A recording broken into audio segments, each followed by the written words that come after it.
आज चाइना एक लौता देश है जहां दुनिया की सबसे तेज मैगलेव ट्रेन को ऑपरेशनली चलाया गया है। इसके अलावा कोई भी देश इस टेक्नोलॉजी को इतने बड़े पैमाने पर कमर्शियल रूप से नहीं चला पाया। इवन जापान जो हाई स्पीड ट्रेन का ओरिजिनेटर माना जाता है, वो भी अभी तक हाई स्पीड मैगलेव ट्रेन की टेस्टिंग ही कर रहा है। लेकिन इन दोनों के अलावा एक और देश था जो इस ट्रेन को चला सकता था अगर सब कुछ सही जाता, और वो देश था हमारा प्यारा भारत। अगर सब कुछ सही रहता तो आज जिस तरह से मुंबई ट्रांस हार्बर लिंक जो नवी मुंबई एयरपोर्ट से मुंबई तक के लिए बना है, उसके पैरेलल हमें मैगलेव रूट देखने को मिलता। तो आखिर ऐसा क्या हुआ कि ये सपना सिर्फ सपना ही रह गया, और क्या इस आइडिया को कम्प्लीटली ड्रॉप आउट कर दिया गया है? सब कुछ आपको इस वीडियो में पता लगने वाला है।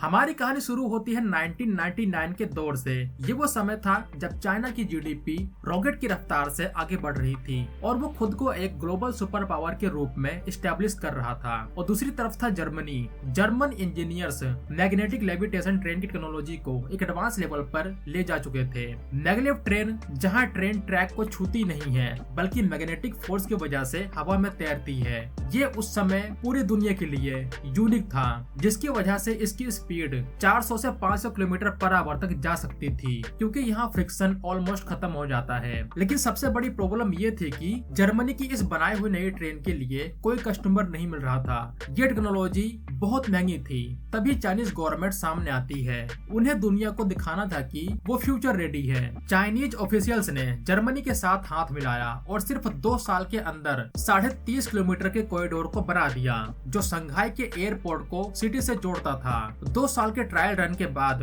फाइनली 2004 में इसको कमर्शियल तौर पे ओपन कर दिया गया, और तब से लेकर अब तक ये संघाई और पूरे चाइना की शान है। ये दुनिया की पहली commercial high speed maglev line थी और अभी तक है। लेकिन दोस्तों, यहाँ इतनी बड़ी सफलता के बाद भी चाइना ने इस प्रोजेक्ट को आगे और ज्यादा एक्सपेंड नहीं किया। ऐसा क्यों हुआ? इसका कारण क्या था? इसका जवाब सीधा इंडिया से कनेक्टेड है, जो मैं आपको आगे बताऊंगा। अब हम आते हैं भारत। आज के समय दिल्ली एनसीआर में कनेक्टिविटी को फास्ट और स्मूथ बनाने के लिए RRTS regional rapid transit system semi high speed corridor का निर्माण किया जा रहा है, जैसे कि दिल्ली मेरठ कॉरिडोर, जिसका एक हिस्सा तो आज के टाइम ऑपरेशन में भी आ चुका है। RRTS ट्रेन की स्पीड 160 किलोमीटर पर आवर तक होती है और ये रीजनल ट्रेवल को एक नया मोड़ दे रही है। लेकिन मुंबई मेट्रोपॉलिटन रीजन MMR के सामने दिल्ली से भी बड़ी चुनौती थी।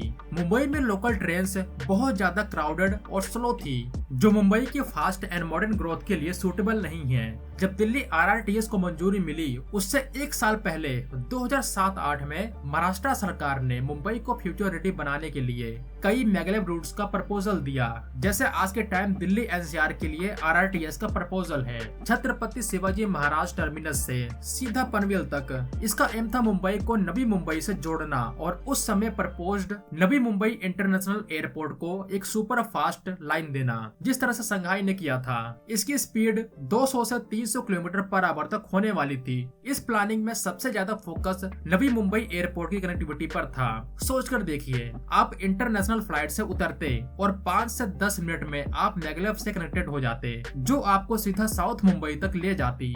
ये एक गेम चेंजर हो सकता था। मैगलेव का ये आइडिया सिर्फ एक बार नहीं आया। जब भी मुंबई में ट्रैफिक और इंफ्रास्ट्रक्चर की बात हुई, ये आइडिया हर बार निकल के सामने आया। अगली बार ये प्रपोजल तब आया जब एक बार फिर CSMT पनवेल रूट को एक्सप्लोर किया गया। इस बार जर्मन, स्विस और अमेरिकन कंपनी ने इसमें रुचि दिखाई। अभी के टाइम जो सबसे लेटेस्ट प्रपोजल आया था, वो आया मुंबई रेल विकास कॉर्पोरेशन की तरफ से। फिर से CSMT पनवेल एलिवेटेड कॉरिडोर के लिए मैगलेव टेक्नोलॉजी पर फोकस किया गया। स्विट्जरलैंड की कंपनी स्विस रैपिड एजी ने इसे PPP यानी पब्लिक प्राइवेट पार्टनरशिप मॉडल पर बनाने का प्रपोजल दिया। इवन इस कंपनी ने यह भी प्रपोजल दिया कि जो भी लैंड एक्विजिशन में रीसेटलमेंट में खर्च आएगा, उसमें भी सरकार को सिर्फ 50% का अमाउंट ही खर्च करना होगा, बाकी ये कंपनी खुद करेगी। लेकिन इसके बाद भी सरकार की तरफ से कोई क्लियरिटी नहीं आई। अब सरकार इस प्रोजेक्ट से पीछे क्यों हट रही थी बार बार, उसको भी समझना जरूरी है। इसके पीछे 3 मेजर कारण हैं, जो चाइना की इस टेक्नोलॉजी को आगे न बढ़ाने की वजह से भी जुड़ते हैं। पहला है extremely high cost maglev technology, जिसमें ट्रेन और ट्रैक दोनों नए होते हैं।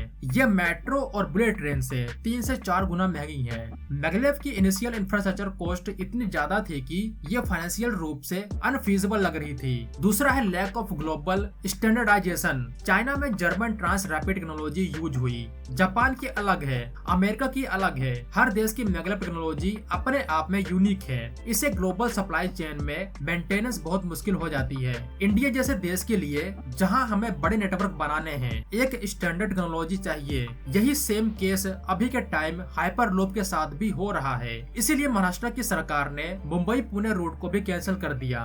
तीसरी वजह है प्रूवन ट्रैक रिकॉर्ड की कमी। चाइना के पास सिर्फ 30.5 किलोमीटर का छोटा सा ट्रैक है, जबकि high speed rail bullet train technology जैसे कि जापान की शिंकानसेन या यूरोपियन सिस्टम सालों से हजारों किलोमीटर तक सक्सेसफुली चल रही हैं। सरकार ने हमेशा प्रूवन और टेस्टेड टेक्नोलॉजी को चुना। इंडिया जैसे देश के लिए और ज्यादा जरूरी हो जाता है, क्योंकि हमारे पास फंड की लिमिटेशन है। अब हम उस सवाल पे आते हैं कि चाइना ने इतनी एडवांस टेक्नोलॉजी को आगे क्यों नहीं बढ़ाया। चाइना ने जो किया संघाई में, वो एक शोकेस था चाइना की उभरती हुई इकोनॉमिक पावर का, लेकिन चाइना ने इसको आगे नहीं बढ़ाया, क्योंकि चाइना ने भी वही डिसीजन लिया जो आगे चलकर इंडिया ने लिया। मैगलेव का कॉस्ट टू बेनिफिट रेशियो अच्छा नहीं था, लेकिन यहाँ आपका आर्गुमेंट हो सकता है कि जैसे चाइना ने एटलीस्ट शोकेस के लिए सही एक ट्रैक का निर्माण किया जो एयरपोर्ट से संघाई के लिए था, जो उनकी इकोनॉमिक पावर को दिखाता है, वैसे इंडिया क्यों नहीं कर रहा। यहाँ मेंटेलिटी का फर्क साफ दिखाई दे रहा है दोनों देशों में। चाइना ने एक छोटे लेकिन सबसे स्ट्रेटेजिक रूट पर इसको बनाया ताकि दुनिया देखे, लेकिन इसके अलावा चाइना ने पूरे देश के लिए एक अलग टेक्नोलॉजी चुनी। चाइना ने अपने massive high speed rail network पर इन्वेस्ट करना शुरू कर दिया, जो कि कन्वेंशनल व्हील्स ऑन ट्रैक पर चलती है। इसकी स्पीड भी 350 किलोमीटर पर आवर तक होती है और ये बहुत कम खर्च में देश के कोने कोने तक पहुंच सकती है। इसीलिए आज चाइना में हाई स्पीड कॉरिडोर का नेटवर्क 40,000 किलोमीटर को भी पार कर चुका है। तो चाइना ने यहाँ मैगलेव को एक शो पीस के रूप में रखा, लेकिन अपने असली ट्रांसपोर्ट बैकबोन के लिए उन्होंने tried and tested high speed rail को चुना। चाइना की थिंकिंग हमेशा से यही रही है कि उन कामों पर पैसा लगाओ जो दुनिया का ध्यान खींचे, जिससे हमारी पावर शोकेस हो। भले ही वो सस्टेनेबल ना रहे, लेकिन अटेंशन ग्रैबिंग इकोनॉमिक पॉइंट से स्ट्रेटेजिक जीत होती है। और यहीं पे इंडिया और चाइना के सोचने की एबिलिटी में फर्क आ जाता है। इंडिया ने मैगलेव के सपने को ड्रॉप करने के बाद 2 बड़े प्रोजेक्ट पर फोकस किया, जैसे मुंबई मेट्रो नेटवर्क। आज मुंबई में हंड्रेड्स ऑफ किलोमीटर का मेट्रो नेटवर्क बन रहा है, जो लोकल ट्रेवल को तेज और बेहतर बना रहा है। और मुंबई अहमदाबाद बुलेट ट्रेन, ये project high speed rail technology पर आधारित है, जो कि मैगलेव से कम खर्चीली और ग्लोबली स्टैंडर्डाइज्ड टेक्नोलॉजी है। तो मैगलेव का प्रपोजल ऑफिशियली ड्रॉप कर दिया गया है। सरकार का फोकस अब हाई स्पीड रेल और आरटीएस जैसे सिस्टम पर है, जो बड़ी आबादी को एक साथ सर्व कर सके। तो दोस्तों, मुंबई में मैगलेव ट्रेन चलाने की प्लानिंग थी, ये एक रियलिटी है। हमने इस टेक्नोलॉजी को अडॉप्ट करने की कोशिश की, लेकिन हाई कॉस्ट, ग्लोबल स्टैंडर्डाइजेशन की कमी और टेस्टेड ऑल्टरनेटिव की वजह से ये सपना पूरा नहीं हो सका। लेकिन इसका ये मतलब नहीं कि मैगलेव की कहानी इंडिया में खत्म हो गई। हो सकता है फ्यूचर में जब मैगलेव टेक्नोलॉजी और सस्ती हो जाए, जब इसका मेंटेनेंस आसान हो जाए और जब देश में इतना पैसा हो कि हम सुपर प्रीमियम रूट्स बना सके, तो शायद मुंबई और चेन्नई जैसे शहरों में एयरपोर्ट टू सिटी छोटे मैगलेव लाइन देखने को मिले। और हमें अभी भी एक होप को जिंदा रखना होगा, क्योंकि नवी मुंबई एयरपोर्ट से मुंबई का सफर अभी सिर्फ अटल सेतु पे ही निर्भर है। यहाँ अभी भी एक ट्रेन का स्कोप है और ये सरकार पर डिपेंड करता है कि वो मेट्रो से इसको कनेक्ट करे, मैगलेव से या फिर बुलेट ट्रेन से। लेकिन फिलहाल हम आरटीएस और एचआरएस के दौर में हैं। आपको क्या लगता है, क्या इंडिया को मैगलेव पर पैसा लगाना चाहिए था, एटलीस्ट एक ही रूट पे, या सरकार का आरटीएस और एचआरएस पर फोकस करना सही फैसला है? कमेंट सेक्शन में जरूर बताइए। अगर आपको ये वीडियो पसंद आई तो इस वीडियो को लाइक करें, चैनल को सब्सक्राइब करें। तो मिलते हैं एक नई वीडियो में, तब तक के लिए जय हिंद दोस्तों।